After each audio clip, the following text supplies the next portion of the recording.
Good evening and welcome to Trending Tonight, the only show on primetime television where we care to explain the news behind the trend.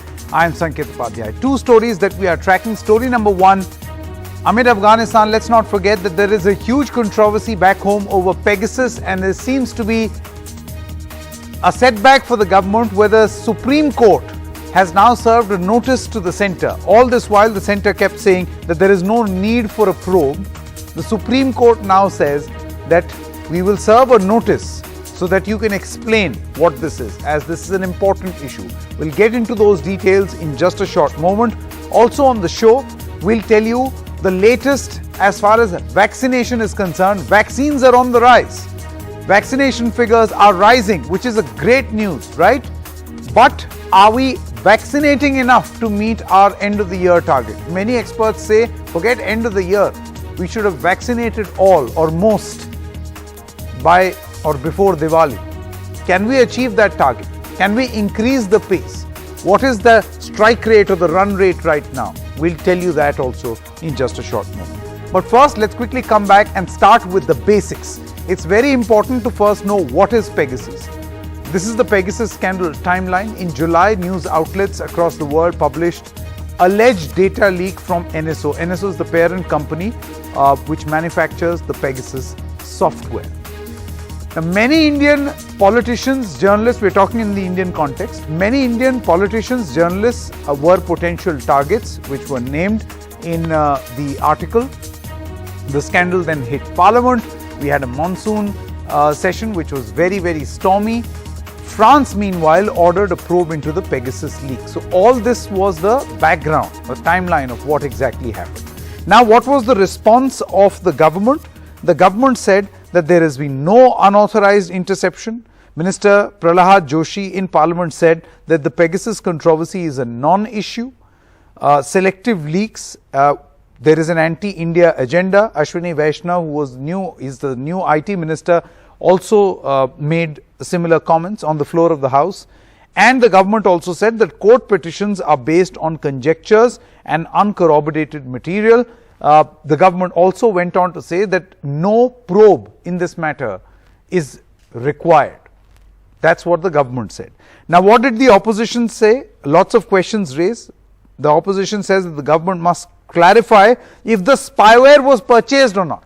Has the government used Pegasus or not? That is the first point that the opposition has been making. Pegasus scandal is a matter of privacy intrusion. It is an affront to democracy, and the opposition also demanded a joint parliamentary committee probe or a JPC probe into the Pegasus spyware scandal. Now, this matter eventually reached court, the Supreme Court. Here is a list of all the petitioners: Advocate M.L. Sharma, CPM MP John Brittus, the Editors Guild of India, journalist N. Ram and Sashi Kumar, journalist Rupesh Kumar Singh and Ipsa Shaktashi. We also have more names on your screen right now: Paranjoy Guha Thakurta, journalist SNM Abdi and Prem Shankar Jha, ex-IIM professor and author Jagdeep Chokhar, journalist Narendra Mishra, and ex-finance minister and TMC member Yashwant Sinha. These were the petitioners in the Supreme Court so that there should be a probe. Now, what exactly has the top court said? Let's quickly show you. So, the top court said today a decision on committee of experts once the government responds. So, they are waiting for the government. The government affidavit said the committee of experts to be formed to dispel wrong narrative. Justice Surya Kant said, don't wish national security to be compromised. Important observations being made. He also said individuals claim that phones hacked, competent authority must respond, and the top court is going to hear this matter in another 10 days. So that's the factual position where the Pegasus scandal or the Pegasus case stands as of this moment, where the Supreme Court has now served a notice to the centre and they are expected to respond. There's a disclaimer that we would like to put out here. The NSO group, which owns Pegasus, admits this is spyware and is used to hack phones, but says it does not. It does business only with government and government agencies. The Israeli company says it does not corroborate the list of potential targets reported by media companies around the world. The Indian government has said that there is no substance to the reports of Pegasus being used by it against opposition leaders, journalists and others.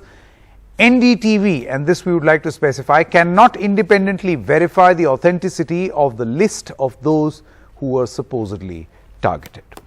I would now like to welcome our guest, Vikas Singh, Senior Advocate in the Supreme Court, and Ashwini Dubey, Advocate of the Supreme Court. Thank you very much, gentlemen. Vikas Singh, we would like to begin with you first. The court has now served a notice. One would assume that this is only a matter of procedure. But what does one make out? I mean, with the Supreme Court now observing, the judges saying don't wish national security to be compromised, and individual claims of phones being hacked, competent authority may respond. Do you think that eventually what the opposition seems to be saying is something which is going to happen now, perhaps a probe into the Pegasus scandal? Well, Sanket, the government has given a very calibrated... Mr. Singh, if you could unmute yourself. Oh, I'm sorry. No. Yeah, Can you hear me now? Yeah, we can hear you now. Perfect. Yeah. So the government has filed a very calibrated response to these petitions so far, which is that small 2-page response. Now the government says that there has been no unauthorized use of Pegasus. And the government also says that the respondents have not bought Pegasus. Now respondents are, the Union of India or the Ministry of Home Affairs. But there is a notification by the Ministry of Home Affairs of 20th of December 2018, where 10 organizations have been given the power to buy a software like Pegasus and use it at will. The 10 organizations are the Intelligence Bureau, the Narcotics Control Bureau, the Enforcement Directorate, the Central Board of Direct Taxes, the Directorate of Revenue Intelligence, the CBI, the NIA, the Cabinet Secretariat, the Directorate of Signal Intelligence, and the Commissioner of Police, Delhi. Now, what they have to actually say is that none of these 10 organizations which have been authorized to buy a software like Pegasus, because this notification very clearly says it under 69(1) of the Information Technology Act, and it very clearly says that the competent authority hereby authorizes the following security intelligence agencies for the purpose of interception, monitoring and decryption of any information generated, transmitted or received. So really speaking, they have to say that these 10 organizations have also not used Pegasus, which they are not saying. What they are saying is that the government of India are the respondents, and they say whatever has been done in accordance with law. So if you say that this notification permits these 10 organizations to buy a software like Pegasus, and if they have bought that software and used it, they say it's in accordance with law. So really speaking, it's a factually correct statement that if I authorize these 10 organizations, and if one of them decides to buy a software like Pegasus, then Pegasus has been used in accordance with law. Now, unfortunately, Sanket, there is no challenge to this notification, because according to me, Section 69 does not permit this kind of a blanket permission to be given to 10 organizations.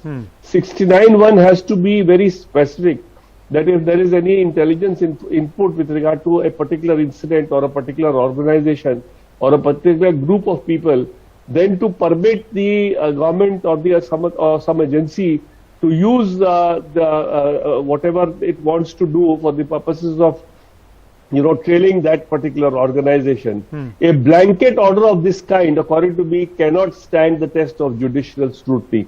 So the petitions which are being heard by the Supreme Court apparently have not challenged this notification. And Mr. Govindacharya, for whom I have appeared, I have asked him to file a substantive petition to challenge this notification. Very interesting. Really speaking, this is the notification under which Pegasus has been authorized to. I think this is a very important point that Mr. Vikas Singh is making, because Ashwini Dubey, if you see, the government in its statements repeatedly is saying that no unauthorized snooping or no unauthorized use of surveillance software has been done. Now, what does that mean? That all this surveillance that was being done was authorized? See, it's all grey. It's there is a lot of grey area here. Things are not clear. And the most important question that remains unanswered is whether the government uses this software or not. That very basic question remains unanswered. Thank you, Sanket. By my respected senior Vikas Singh has already elaborated. But I have 4 points to make here. One, with respect to the Supreme Court's approach is very clear. First, it pulled up the petitioners for filing petitions based on media reports, shoddy drafting, which we are not discussing. Second, Sanket Bhai, it specifically pointed out that the people who are before the top court now did not at any point take legal recourse like filing FIRs, even though there are laws of the land to protect them. Third, it has steered away from making any remarks about the merits of the plea. Fourth, it has not compelled the center to do anything or to file anything, at least as of now. Now, Sanket Bhai, Justice K.S. Puttaswamy judgment says that the right to privacy is a fundamental right. But at the same time, one of the tests of that judgment is if any of the investigating agency of this country needs the surveillance or the surveillance or to investigate any other issue which is with respect to the sovereignty and integrity of this country, then the government agencies are authorized. No, Mr. Dubey, how would you respond to what Mr. Vikas Singh is saying, that neither has anyone asked nor has the government chosen to respond on who used this software? And did any of the 10 or 9 agencies that Mr. Singh was talking about, did they use this software or not? We have a very top lawyer of this country with us, so I cannot deny the facts which have been mentioned by my respected senior. But with due respect to Vikas Singh sir, I would say that here the petitioners who have approached the Supreme Court, they themselves have not offered their mobile phones, because one, in case of each of the interceptions, Sanket Bhai, the lawful interceptions involved that one has to submit the mobile phone for forensic this opinion, and none of the petitioners who have approached neither file any FIR, and it is only based on the Amnesty International's forensic reports. So here is the case, the petitioners themselves are not clear. Based on the media reports, they immediately jumped into the conclusion. We have started, and we must not forget, this is a pre-admission notice. The Supreme Court even finally has not issued notice, is the notice before admission, and my respected senior would agree to my point. Okay, Mr. Vikas Singh, would you like to respond? Well, as far as what Ashwini is saying, that this is a pre-notice, I mean, I notice is a notice, so there is no such thing as a pre-notice, etc. But the real point is that in 2019, the WhatsApp had filed a petition that my software or my entire encrypted data is like a closed room, and nobody can intercept that. But in a Canadian court, they went and said that yes, the Pegasus has actually intercepted their data, and they have accessed whatever is going on WhatsApp in a message to anybody. So there is a lot of inquiry which needs to be done. And if Pegasus has the capability of infiltrating into your normal messages or your messages which are, on WhatsApp, and if it is actually been used for against individuals, I will, Sanket, just caution here. The Pegasus as a software is firstly given only to sovereign nations. Secondly, it is meant only for terrorism.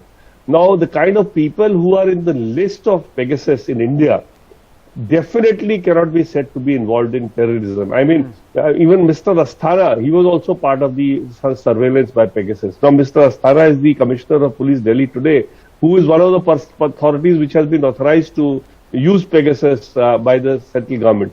So, definitely, there is something wrong somewhere. The software has been used for something for which it was not meant. And if it has been used for something which was not meant, then somebody has to answer those questions, because our law in our country is very clear that there has to be a method by which a consent has to be taken for the purpose of snooping on anybody. And that consent admittedly has not been taken in this case. Correct. So when you say that I authorize to use a particular software, does not in any manner dilute the other law under the Indian Telegraph Act, which says that the consent of somebody has to be taken for the purpose of snooping on somebody. So really speaking, there are a lot of answers which the central government has to give, and according to me, those answers will have to come in a detailed affidavit, and it is only then that the whole story. Correct. But today, even by a simpler admission, pre-admission notice, whatever Ashwini may want to call it, is actually a big, a question mark on the way the government is functioning and how they have utilized this software, because they are not in a position to answer clearly that they have not used that software. So if they have used it, they have to justify it. Thank you. Absolutely. Thank you very much, Mr. Vikas Singh, as well as Mr. Dubey. So if the government so far kept saying that there is no need for a probe, now the Supreme Court giving a notice to the center asking them to reply means that the government will have to respond and answer the questions that are being raised by the top court. Let's move on now, and before we head into our next discussion, vaccines on the rise, but are we vaccinating enough? Let's quickly take a look at this figure. Let's put it on the screen. This is, of course, the daily vaccination figures. As you can see on your screen right now, it's gone up and down, and it's been quite a crest and trough sort of a situation. But over the past one day, the past 24 hours, you have seen a dramatic increase, about 88,13,919 vaccinations that have been done so far. Now, this is being seen as a positive, but is it enough? And that is the most important. Let's quickly move to graphic number 2, India's vaccination equation, and this is very, very significant. Let's go full frame so that you can read those numbers.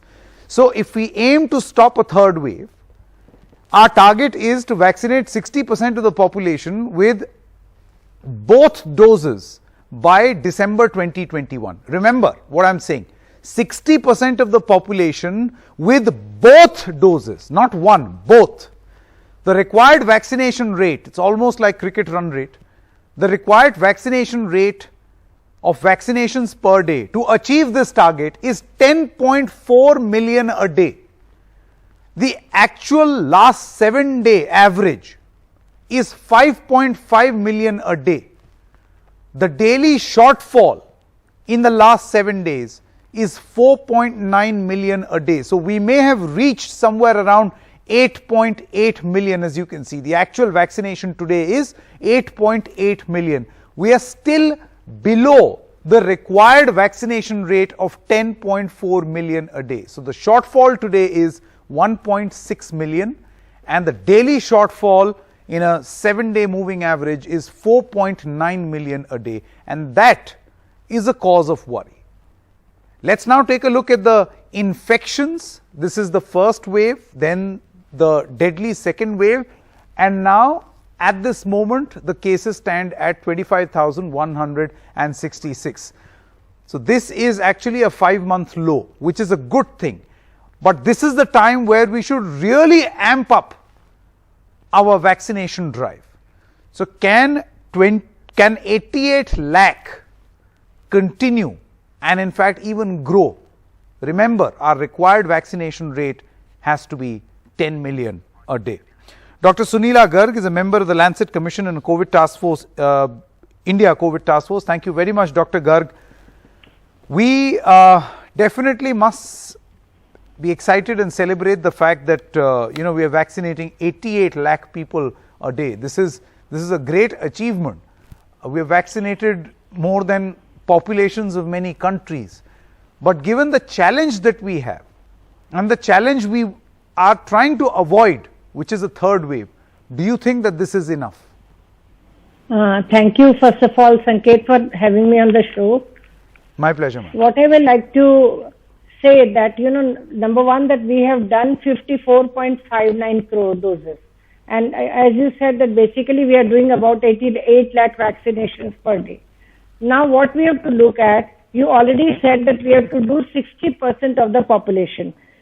And when we look at the adults, we have got 90 crores into 2 doses, 180 crores.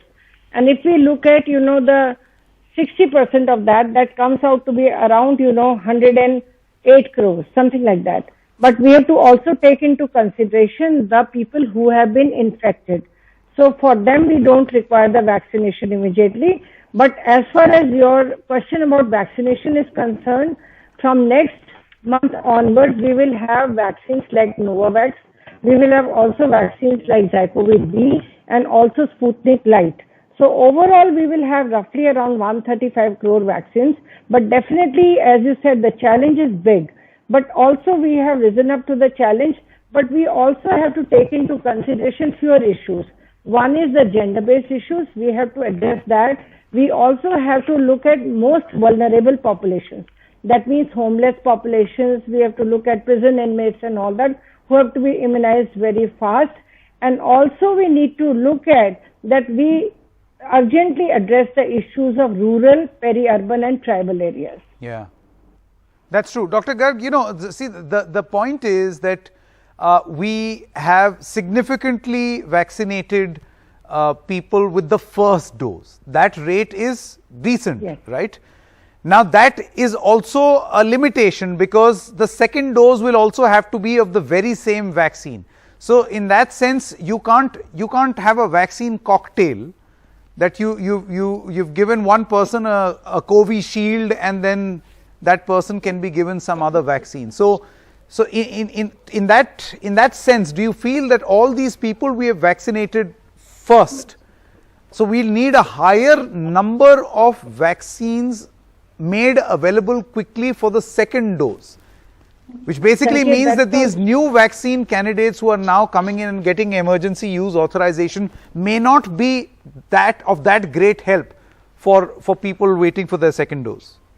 Sanket, again very important question, but you will also realize that we are also thinking now of heterologous vaccination instead of homologous, because that has also given us better immunity also, which has been proven with regard to Covishield and Covaxin, though we tested it on a lesser number of doses, and now CMC Vellore is going to take up that study on a larger basis.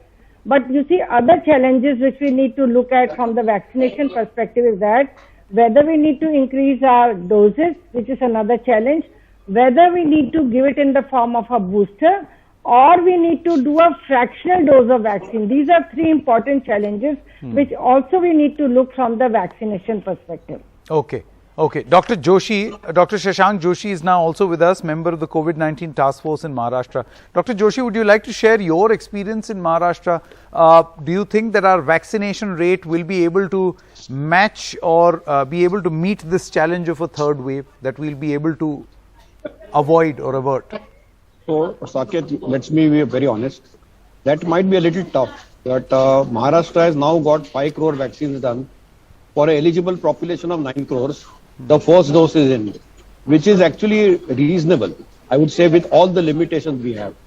We will have to get into innovative measures of vaccinating quicker and faster, like intradermal routes, fractionating the vaccines, using mix and match, because we are definitely not as much on the schedule as we wanted to be, but that will always be a desire. But at the same time, we have also hit a critical threshold for the Delta, some degree of herd immunity threshold. If we see that if 2/3 of India is immune, and if the sero survey is reasonably representative of the exposure, and if the vaccination is now going at 88 lakhs per day, it is a very reassuring sign. But definitely there is a cause of concern that whether we will be able to pip it before the third wave or not is a unanswered question. And I think it will depend upon the variant of concern. If a new variant of concern emerges, whatever we will predict will go wrong. Correct. But let us hope and pray that our critical immune threshold remains. We continue vaccinating at this pace or a little faster pace and get out of this. But we definitely will need to do something more innovative and strategize it a little better, like fractionating, using intradermal route for Covishield, because our prime vaccine today, which is most people have got, is Covishield. Correct. And we will have to innovate on that platform only. Other vaccines will come, but the production, supply and logistics need to match, and that will still go through a learning curve. So I think by September, October, we should have a situation where we have surplus vaccines. But right now, we are still struggling. But I think now things are picking up as we had anticipated them to pick up. And if they pick up in a bigger way, we will be in a better shape. All right, Dr. Joshi as well as Dr. Garg, thank you very much. And those two solutions that were mentioned by Dr. Joshi, we're going to have another program to talk about how we can make the most of the vaccines that we already have. Thank you very much for watching this broadcast. News and updates continue on the other side. Stay with us.